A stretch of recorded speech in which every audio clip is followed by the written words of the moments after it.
My name is Amanda Hare, and I am sitting here with Father Justin Rose, and he is joining me in Birmingham's early Middle Eastern community right here in the Linn-Henley Gallery at Vulcan Parking Museum. Father Justin, thank you so much for joining us, and we are so appreciative of all of your support with this exhibit. Well, and thank you. It's been a long process getting the exhibit together, but we're real happy about it at St. George, and we're very proud of the contribution that we've been able to make here. Absolutely. So tell our listeners and for anyone watching who may be unfamiliar with this exhibit, tell them a little bit about the background and how this exhibit came together. So we celebrated our centennial at St. George essentially last year. Mhm. It was actually kind of interrupted with COVID, so we had to, we celebrated after the fact rather than up to the year. And we put an exhibit together as well that had a lot of the artifacts that you see here. That was focused specifically on the early immigration to Birmingham, but then also the contribution that St. George has made to Birmingham. And so the story of St. George and St. Elias intertwine in several ways because we're very, very close communities, both geographically and also in terms of all the families being together. So it really was a wonderful story that we were able to tell, and it's wonderful to see now St. Elias's contribution that makes up a part also of this exhibit. Absolutely. And you're right. It has been amazing to see this and watch Mhm. this come together, especially from the beginning till now. So, where are you from, Father Justin? So I was born in New Hampshire, Manchester, New Hampshire, and grew up in Portland, Maine. And then I did some schooling in Massachusetts. And my first assignment as a priest was in Harlem, New York. I lived and worked with the homeless for 2 years, and then went all the way across the country. Our diocese is the entire United States. So I ended up in Southern California for 20 years, Awesome. and then ended up here in Birmingham for the last 5.5 years. That was literally going to be my next question. How long have you been? Yep, it's hard to believe 5.5 years already. Yeah, it really Awesome, is. awesome. Father Justin Rose is actually going to walk us through the exhibit and tell us a little bit more about how the early Middle Eastern community immigrated to Birmingham into the United States. Yeah, it's a great story actually. So the um, the majority of folks who came at the turn of the last century, so the 1890s to 1920s, came from what was called at that time Syria, because that was an Ottoman designation. A large part of this region of the Middle East was known as Syria. And Ah, so even though today we call folks Syrian or Lebanese or even Palestinian, the designation was Syrian. So that's why, like for instance, New York's Little Syria, that's where it got its name. That a lot of people came, of course, to Ellis Island and immigrated there, mm-hmm. and that they're the folks who ended up in the region we knew as Little Syria. But then also, if they couldn't get through there, sometimes they went through New Orleans, which is down here. Mm-hmm. Mm-hmm. In a minute, I'll tell you a story of someone who actually made it up through Canada and came down through Western Canada. But those were the two major areas of immigration to the United States, not only for Middle Eastern folks, but for everyone who came to the United States. Absolutely. So, Father Justin, why were their countries of origin so hard to pin down? Well, again, because the Ottoman Empire was enormous, Mm-hmm. right? So, today, I mean, it had a huge span that today is all individual countries. Although you can see the kind of the hints of the Ottoman Empire when you visit some of these places, some of those kinds of the remnants are there.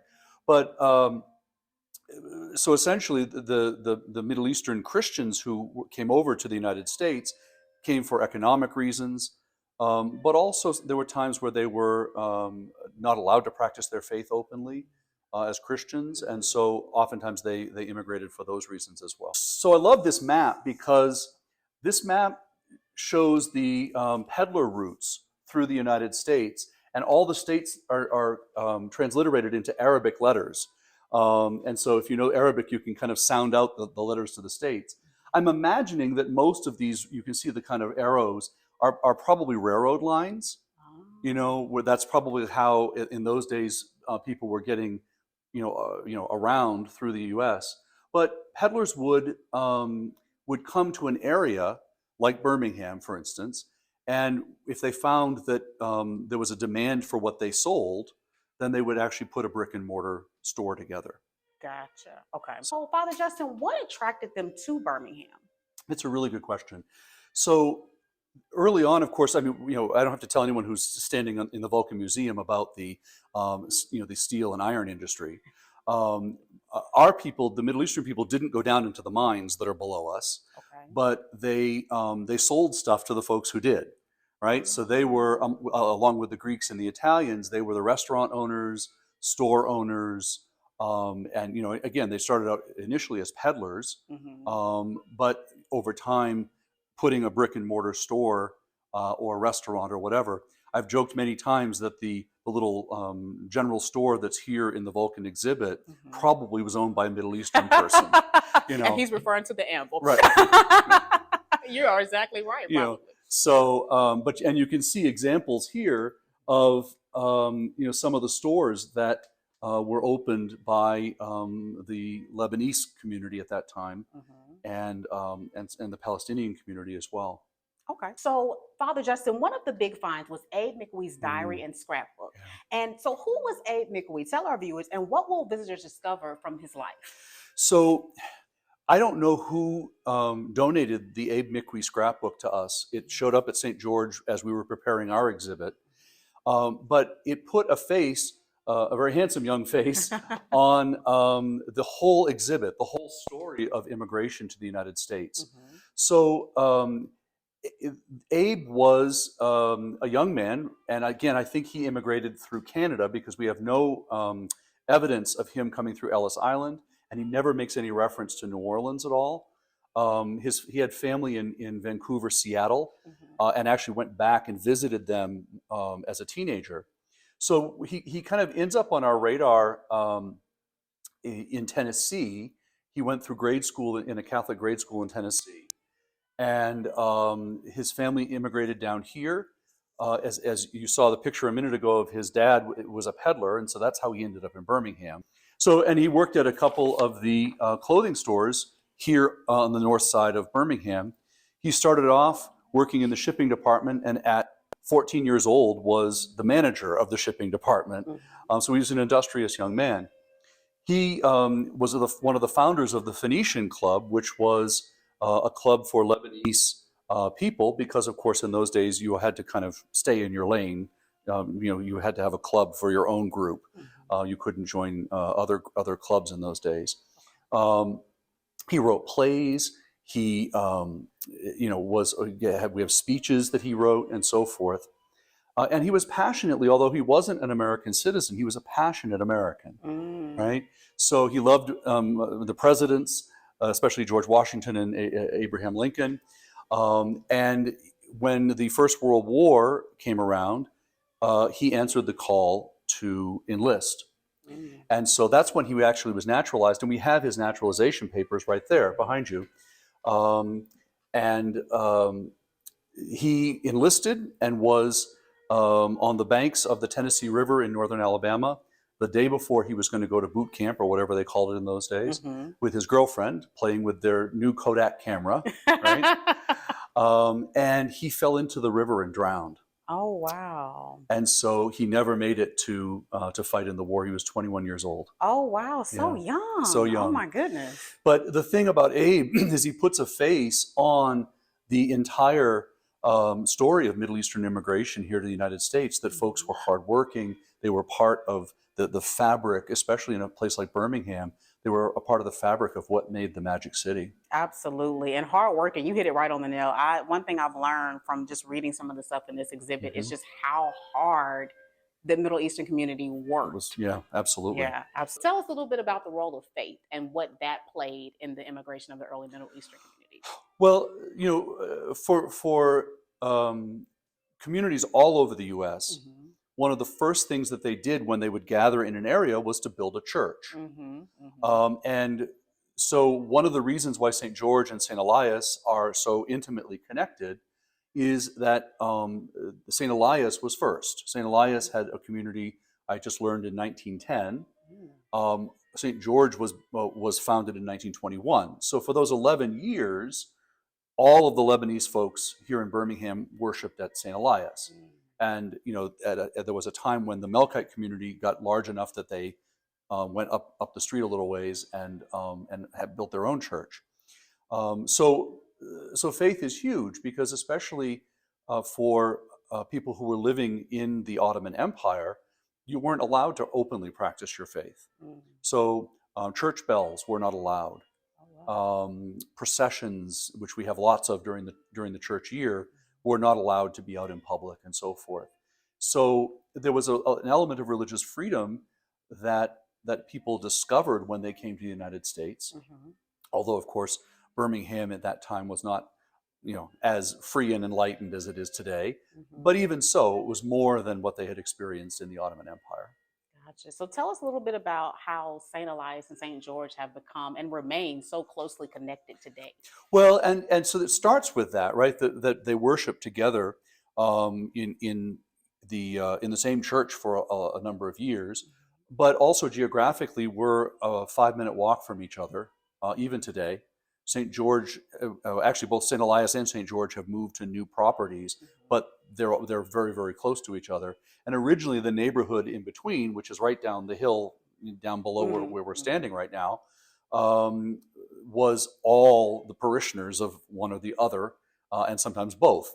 We have lots and lots of families that have intermarried, and so we do a lot of things together, beyond, of course, supporting each other at our festivals.